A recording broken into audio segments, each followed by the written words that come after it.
Shalom, salam sejahtera bagi Bapak Ibu, Saudara-saudara, anak-anak yang dikasihi oleh Tuhan Yesus Kristus.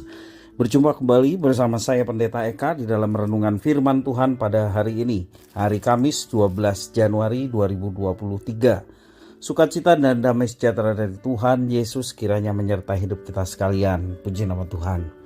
Sampai pada pembacaan firman Tuhan hari ini, yakni kitab Ratapan pasal yang pertama. Kiranya firman Tuhan memberkati kita sekalian. Mari sebelum kita akan merenungkan bagian firman Tuhan hari ini, kita akan berdoa bersama.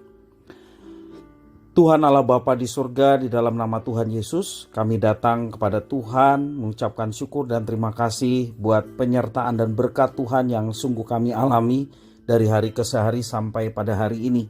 Kami mau terus dekat dengan Tuhan, kami mau terus belajar firman Tuhan, karena firman Tuhan yang menerangi hidup kami. Sehingga kami tidak tersesat dan kami terus belajar melakukan apa yang Tuhan inginkan. Karena itu Tuhan, kami mohon Roh Kudus memampukan untuk kami dapat memahami firman Tuhan yang kami baca dan renungkan. Kau juga menolong kami dapat menerapkannya dalam hidup kami. Terima kasih Bapa, inilah diri kami sedia belajar firman Tuhan. Demi nama Tuhan Yesus kami berdoa. Haleluya. Amin. Bapak Ibu Saudara-saudara yang dikasihi oleh Tuhan, secara keseluruhan kitab Ratapan terdiri dari 5 syair.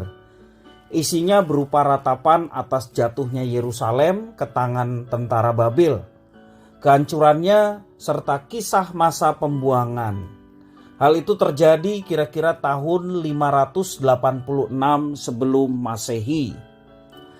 Meski kitab ini pada umumnya bernuansa sedih, namun di dalamnya ditemukan pelbagai ungkapan kepercayaan kepada Tuhan Allah, bahwa ada harapan dan masa depan yang cerah. Syair-syair dalam kitab Ratapan ini digunakan oleh orang Yahudi dalam ibadah pada hari-hari khusus untuk berpuasa dan berkabung. Di dalam Ratapan pasal pertama ayat 1 sampai yang ke-22, bagaimana Nabi Yeremia melukiskan adanya kesunyian yang mencekam karena suasana duka. Kejayaan negeri yang dahulunya dikenal dan dihormati bangsa-bangsa hanya tinggal puing-puing penderitaan. Ada kelaparan, ada kematian. Kota Yerusalem dan Bait Allah sudah hancur. Raja-raja dan para pangeran dibunuh dan ditawan, serta umat mengalami penghinaan dari para musuhnya. Bangsa-bangsa yang tadinya berteman dengan mereka sekarang acuh tak acuh membiarkan Israel hancur. Mereka justru bahkan mencibir nasib orang Israel. Semuanya itu terjadi oleh karena dosa yang telah dilakukan oleh orang-orang Yehuda, termasuk juga raja-rajanya. Di dalam ayat yang ke-8 kitab Ratapan pertama mengatakan demikian.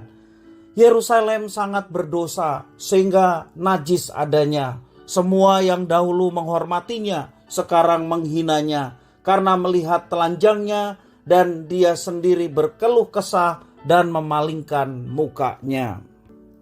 Mereka memberontak terhadap Tuhan dan kebenarannya.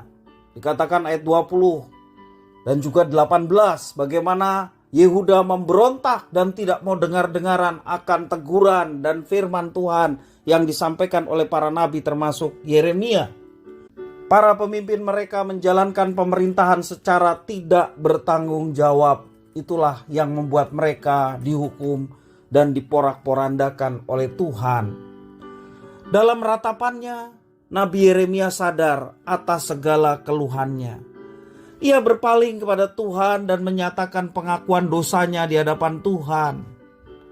Yeremia mengakui kebesaran dan kuasa Tuhan. Ia memohon agar Tuhan membawa umat kembali kepadanya untuk diperbaharui. Ia juga memohon agar hukuman yang telah Tuhan lakukan kepada mereka juga ditimpakan kepada bangsa Babel yang telah mempermalukan umatnya. Tentunya semua itu dalam rangkaian rencana Tuhan untuk mendisiplin umatnya. Dalam Ratapan Yeremia kita belajar bahwa kejayaan itu tidak kekal.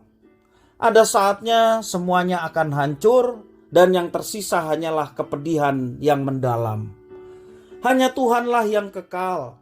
Karena itu marilah kita letakkan hidup kita di dalam tangan Tuhan dan bertekad tidak mengandalkan manusia, termasuk diri kita sendiri, tidak juga mengandalkan harta, kekayaan, juga kehormatan dan kekuasaan yang mungkin kita miliki. Semua itu akan menjadi sia-sia kalau kita tidak mengandalkan hidup kita kepada Tuhan. Hiduplah senantiasa dalam persekutuan yang intim dengan Tuhan dan berani membuka diri untuk dikoreksi oleh Tuhan. Tak kala Tuhan mendisiplin kita oleh karena dosa dan kejahatan kita, dan kita disadarkan akan hal itu, bersyukurlah atas semuanya itu dan kembalilah kepada Tuhan, maka Tuhan yang akan memulihkan keadaan kita. Jangan justru kita melawan Allah, jangan justru kita bodoh dan membiarkan diri kita larut terhadap hal-hal yang tidak berkenan di hadapan Tuhan. Maka Tuhan yang akan menolong kita untuk memampukan kita bangkit dari segala keterpurukan. Ingat, Dia yang mendisiplin selalu mendatangkan sesuatu yang baik dalam kehidupan anak-anaknya.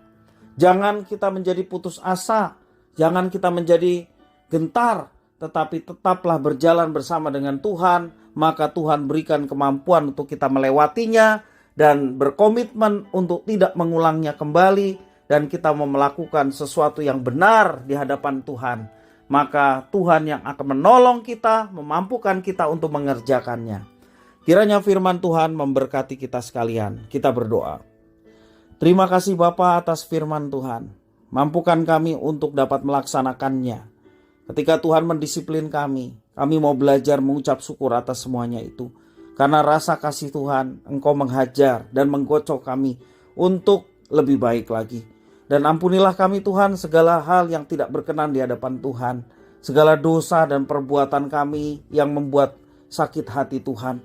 Kau yang mengampuni kami dan Kau tolong kami supaya kami dipulihkan dan kembali untuk hidup seturut dengan rencana dan kehendak-Mu. Terima kasih Tuhan, inilah diri kami. Kami sedia untuk belajar dan melaksanakan apa yang Tuhan firmankan. Demi nama Tuhan Yesus kami berdoa. Haleluya. Amin.